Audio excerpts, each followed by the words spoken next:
कैसे हैं सेठ जी? बहुत सही, बहुत सही। आप बताइए सर। मैं भी ठीक हूँ। मुझे एक बात पूछनी थी आपसे। पूछिए, क्या पूछना है। मखाना का जो मूल्य है वो किन बातों पर डिपेंड करता है और किस बात पर वो बढ़ता है, किस बात से घटता है?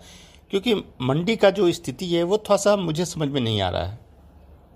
देखिए मेहता जी, सबसे पहले जो डिमांड एंड सप्लाई है उसका तो फैक्टर सबसे पहले मायने करता है कि डिमांड अगर बढ़ा हुआ है तो सभी चीज़ धरा का धरा रह जाएगा, क्योंकि डिमांड अगर बढ़ेगा तो पहला जो है वो आपको मखाना का रेट बढ़ना ही बढ़ना है, उसमें कुछ भी काम नहीं करेगा। और अगर डिमांड घटा हुआ है तो मखाना का मूल्य नीचे गिरेगा। लेकिन इस बार जो है ये फैक्टर उतना काम नहीं कर रहा है। हालांकि मूल्य बढ़ने में फैक्टर बना हुआ है जो अस्थिर रेट है, कि इसीलिए है क्योंकि डिमांड अच्छा खासा है। दूसरा जो फैक्टर सबसे महत्वपूर्ण नजर आ रहा है वो है जो किसान है। किसान इस बार ये जानता है कि नवंबर तक उसका जो सीड है वो पानी में रहेगा, खराब नहीं होगा। वो क्या कर रहा है, निकाल ही नहीं रहा है, आवश्यकता के अनुसार निकाल रहा है और नगद में काम कर रहा है। इस वजह से भी मखाना का जो मूल्य है वो नीचे नहीं गिर रहा है।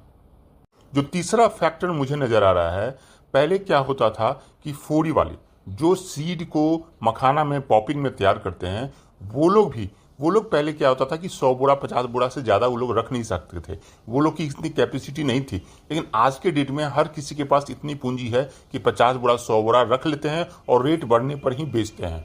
तो मतलब तीन फैक्टर यहाँ पर ऐसा काम कर रहा है जहाँ पर मखाना का जो रेट है ना बहुत ही ज़्यादा अस्थिर बना हुआ है। सबसे पहला आपका डिमांड बढ़ा हुआ है। डिमांड अपनी जगह पर है, डिमांड कम नहीं है, डिमांड अपनी जगह पर है। प्रोडक्शन भी है, लेकिन जो सीड है, जो किसान है वो सीड नहीं निकाल रहा है, वो आवश्यकता के अनुसार ही सीड निकाल रहा है। तीसरा फैक्टर जो काम कर रहा है, जो फोड़ी वाले हैं वो भी अपना इतना स्टॉक कर सकते हैं आज के डेट में कि दिक्कत उनको नहीं होगा।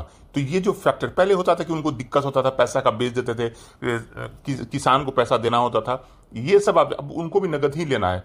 तो ये तीन फैक्टर है और मखाना का मूल्य अब नीचे नहीं गिरेगा, ये मेहता जी बिल्कुल मान के चलिए। इसका मतलब मुझे अपना काम जो है खरीदारी करते रहना चाहिए। बिल्कुल सब लोग यही कर रहे हैं कि आवश्यकता के अनुसार अपना खरीदारी और बिक्री कर रहे हैं। नहीं ज़्यादा ले रहे हैं, नहीं ज़्यादा बेच रहे हैं, मतलब अपने समय के अकॉर्डिंग वो काम कर रहे हैं और आप भी वही करिए।